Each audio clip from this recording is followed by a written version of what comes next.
When Mahama is a big failure, or the greatest failure, or niche the magana for papa no or fairly mumienka and ontmin ko bianuntum, ontmin ko bianuntum. When runs for Jampo and others were all over, were on rampage, insulting everybody in this country. Tamana, I'm for the dink of water, who then out me cry, and now Benyan Wabecas Obetu, Untmin Chobia Ghana for the come again, Yabeka, President Mahama, you can't arrest anyone. Ghana, now, dear, 4 years spent Albabedi, who we are called Nani Papu from Ra. Abusia, I know your and you are Mahama, a coach, Dom, and the two guys, and well, we know the cancer beer. And on one peg, and I said, enter assume, over the point of view, no. Obama, the national security, a bit to address, no barbecue. Now, some of the told, and people will be commented. That will do the brand historian, and so about Bontia. Robert Jackson simply said, Mahama a hypocrite, Mahama a failure, Mahama, any mamma more, on the Pabia Magana for. And in tear or what that say Obekono TikTokers. Do you say, Yan can't say Mahama say, own to me, Chio Bibiara or Ghana, my moon. And what Sassam and the Okana or Sansu Church the moon said Mahama, a full beneficiary of hate speech. Never say uncle, Mingo Tie, do in some of the two jars. That's never called. Bomodre, a founsa, a sea, a domano show. Said a bear, me do video be a tuma, one so be young cabo, say about life, and I did video at 2. Now, when you be a young call, Mingo video number. Now, President Mahama say hate speeches, Omo make hate speeches, and a social media, the Mrabi ba. Omo be make hate speeches, Omo can, Nesema, and your no day. I know who say a day, a threat to national peace. Ana a threat to Emo mining Koswana national security. Ebe like the problem bebano. Sanko phone na no. Ye beti chiomu na National Signal Bureau. The omo IP address. Ebe tracking sanko phone. Even tracking somebody's IP address no. Mo lawyer for. I think say anu kwane ehonum na say hwe oyi na ere say enamumra kwan so ana say enamumra kwan so but ye be kan ko na chere President Mahama no onya is ade na opeso ye unim President Mahama e ka say afedie or be arresting kofo a o mu make hate speeches any o mu ye we a mo ka we a ye be analyze e ya na say nye. In the first place, no, obi to social media na odin kofo atem na o kan kofo bi unsem enye na enye no kra. It is not allowed. But insulting a president is not criminal. Obi obeka to say insulting a president is a criminal. Insulting a president is not criminal. Yes, it used to be criminal, but 2001 criminal libel law if you want. And President Mahama was part of parliament a criminal libel law if you are Sisiano Ubiat Mikanabi Ubeka those time criminal libel law Nipa bit say Haruna Ata Kokubaku Abdul Malik Kokubaku Jr. Sankofo ina omu bre omu suffer from criminal libel law e di omu kotum because of nsembi omu kafa ana publicity bi omu ye. Even Nana Danko Kufuado, 1999, he was nearly convicted. Also, Satam Statement newspaper, he was the publisher, not the managing editor, but he was the publisher. He was arrested and detained by the Ghana Police Service. Statement newspaper at that time, Echo Trofa, the then president, Jeremiah John Rawlings. Satam Nana Danko Kufuado, not a member of parliament, not a minority spokesperson on legal and constitutional affairs. Or no, he was arrested. Until 2001, Nana Danko Kufuado, Attorney General and Minister of Justice, under the SY Kufuor regime no. Saa time na NDC and all minority. Na saa time no Oja. And now one of the first thing President Kufuor by was the repeal of criminal libel law. And this is no obi ka assembly na enyo da a court and I'll bet me na ko. A court and I'll bet me na ko. You don't need to criminalize speeches. So obi ka assembly na enye your civil libel law or civil way you can sue somebody for defamation.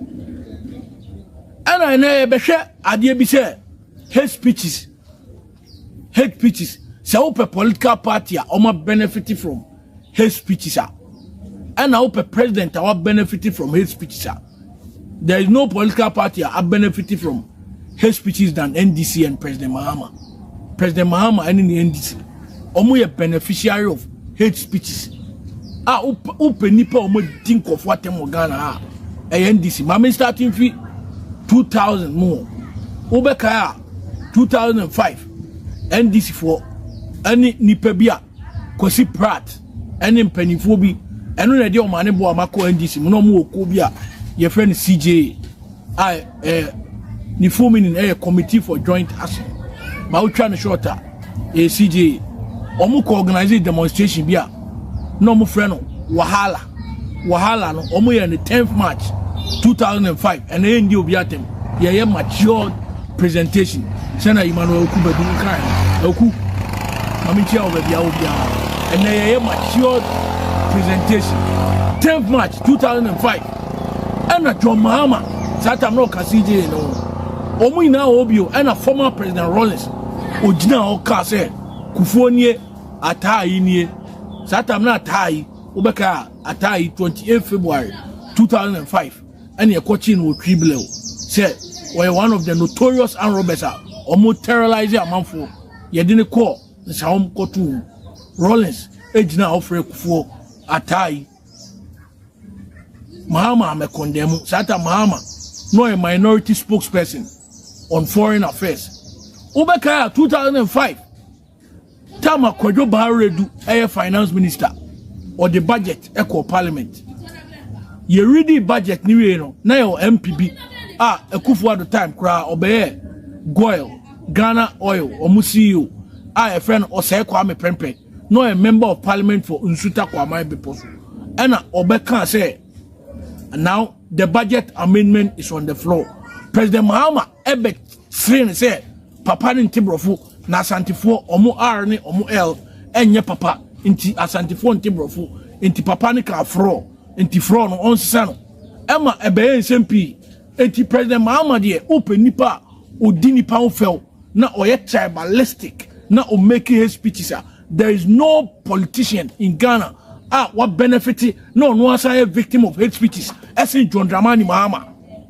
John Dramani Mahama is very dishonest and a hypocrite. You can't cry channel. Open nipa what benefit from hate speeches no asa a victim or can hate speeches or your number one may expose no and I must start in the 205 or say asantifo ntibrofo Jomo R ni omo L enye papa enti Osei Kwame Prempeh Satam no MP for Nsuta Kwamai Beposo one can for all but President Mahama Satam no a member of parliament for Bole Bamboy and the minority spokesperson of foreign affairs no say NDC official director of communication post na Samijan Fidino Mahama with this opposition that no NDC director of communication Satam obehuru asantifo say omonte brofo eno a hate speech nibia he didn't see anything wrong with that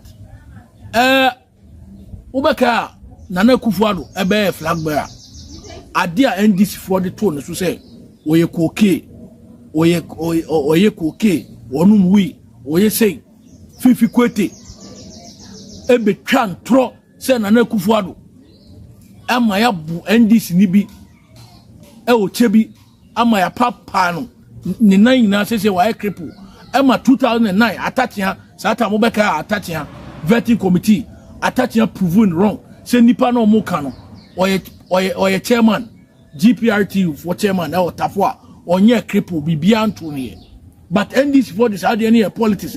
But Nipo Moya Sadiani Nano, President Mahama be a president no. Or Mamu ministerial appointment, Minister of Agric, and a Minister of Deben, a fine cousin, Sanko Funi na. He didn't see anything wrong with that. A beneficiary of his speech. Open Nipa, what the Ghana for temper, a Kevin Taylor would di Ochin at them, no di Asante at them, no di disables at them, no di way at them, no di way at them, Nina, President Mahama. He was doing it. Nina, Sanyamana, no any nano. Not President Mahama, and the direct beneficiary of Kevin Taylor's insult and Kevin Taylor's nonsense. Na ekosu. But Mantida said John Dramani Mahama ebektina baby e condemn Kevin Taylor. Last year, Sofobi Kobisa President Mahama said, Inti Niama Kevin Taylor ya odi kofuatemi. Sofobi kofobia ebisa asem no. Ama sofo no kwa Kevin Taylor san be didi na tem. President Mahama saw nothing wrong with that. One condemn nyoka an say ana Kevin Taylor no onye NDC ni ana MPP ni ana minimni papa ana menini papa be kasa. He never condemned the insult. Eti President Mahama be catch say obi a all can hate speeches biano obeche sa nipa na mumisa President Mahama say who has been a beneficiary of hate speeches. Politician Ben Abe beneficiary of hate speeches than you. A hypocrisy and dishonesty up to date. Mugabe Mase egusu din kofuatem. Ene na no meti say Mugabe Mase nyano et radio say ai ya betemu mo amuti social media kan kwasem ni na o Mugabe say di mache anka would the prison ka by now ka you should be in jail by now. You are a working criminal. Mugabe Mase, you are a working criminal. It is only a mediocrity political party. It is only a senseless and a stupid political party like the NDC. And a bit tolerating. That's why you still sit on radio and you have the guts to talk. Because NDC political party no nyansani be enemy. Until they will allow you to fool yourself. And a wonya no ekasi ebeti. Now we are 2016. Uni Taro Alista Nelson and a Godwin Akogan. Tell Mamu Din Kofuatem. Say President Mahama. None any hate speeches one. A chief justice, a sitting chief justice, a man for to say Omubere Repuno. They will marry the chief justice and they were insulting everybody. Satam na atem di pa. Satam na Kevin Taylor mayo. Area 2 o'clock. Ye di ochin atem. Otabel mensa otabel kwa de na ne oyam mobo. Mensa otabel. On kwa de na ne oyam mobo. Ye di na tem, di asofo atem, di obi atem. But ye di omuko quarter, ye di omuko tum. Your president, your friend President Mahama, who saw no wrong with what these guys were doing. Emma presidential pardon. And then no can hate speeches as him. Now President Mahama who any word yes who mean your moral right. Can hate speeches as him. President Mahama, who mean your moral right.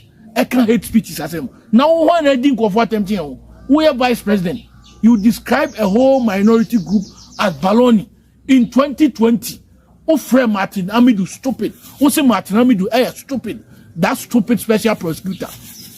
Martin Amidou, who was 8 years older than you, 7 years older than you. You call him a stupid person. Who when you know kasafa insult. President Mahama, bow down your head in shame. You have no moral right to even talk about insult.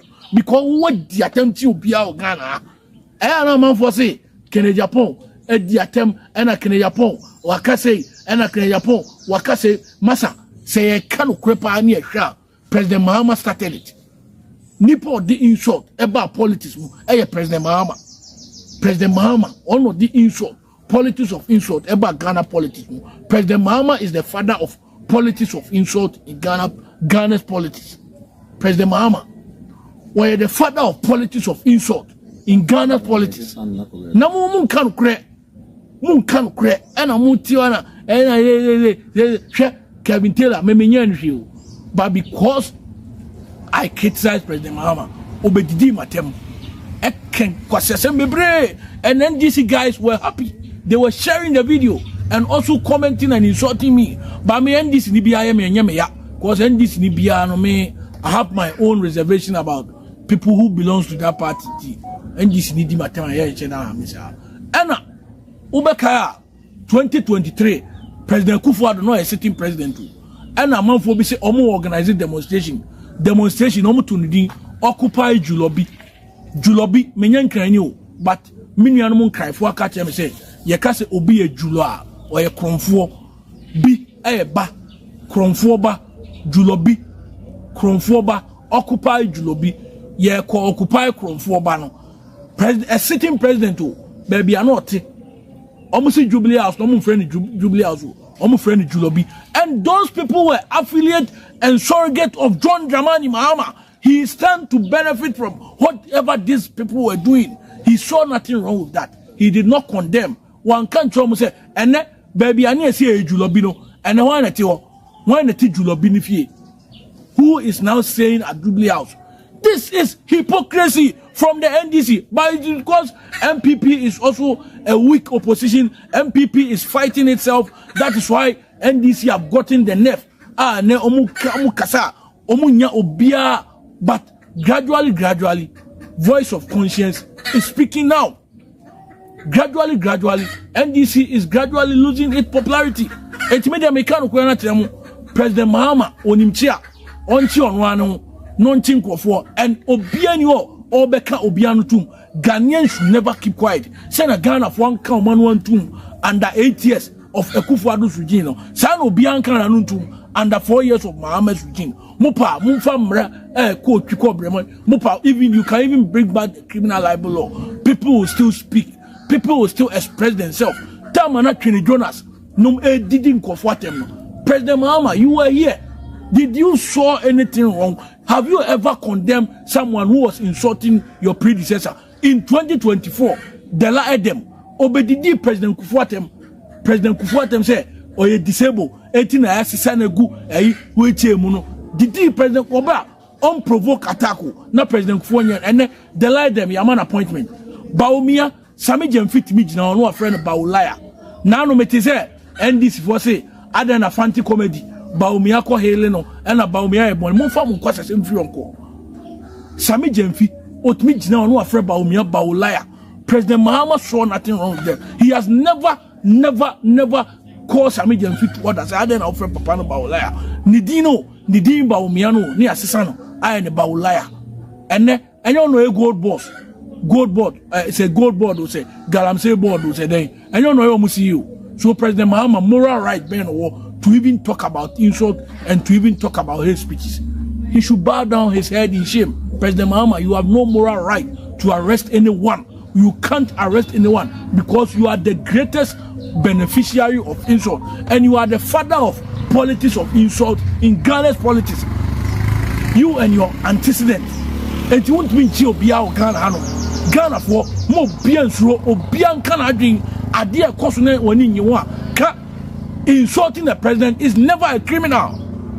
Because if insulting the president is a criminal, by now, President Mahama himself will have been in jail. Because he has the infantry and the audacity to even describe the tribe of a sitting president. Say, Sakawa Mafia Group. Achim Sakawa Mafia Group. And then, on one yano can insult us. See who is talking. President Mahama, bow down your head in shame.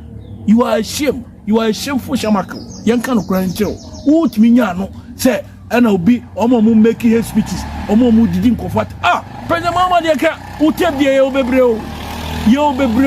bebre as opposition leader, as vice president, as president, as former president. You went to Ashanti region and tell them say mudie ahanum ye the gold crab here mobeka say enye. What is more insulting than this? And Tichale Ghana and Obianka and why 9 months President Mahama was fairly only shade the Magana for Galam say on Timin 24-hour economy a failure almost say Omuba a Kufuado and Oyege Omuba be passe Mrebia and then some jot crown on Timin and cats say Wadani untokwa no ne DSTV for on Timin a family proper family debate on Timin can was him. President Mahama is a big failure.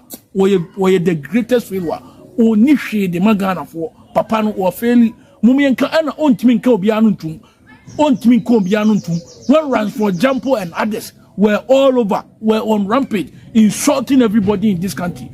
Tama na amafo di nkofo atem no wo den na wotimi kan ene wo benya no abeka se wo bechi obi wontimi nchi obi a Ghana for be come adwen ne ye be kan adwen otena President Mahama, you can't arrest anyone. Ghana nya dia 4 years spend na oba bedi wo wi akọ na nipa foforo entina de wo hono bodu ne nsema ode tuudwa efa yewra Mahama ne threatena ode be threate bloggers no de bodu kan yenye na wo nso no odwena ho sei now so wadwen e comment section box wo na yesu yentie de wo so oka efa de bodu kan makra ha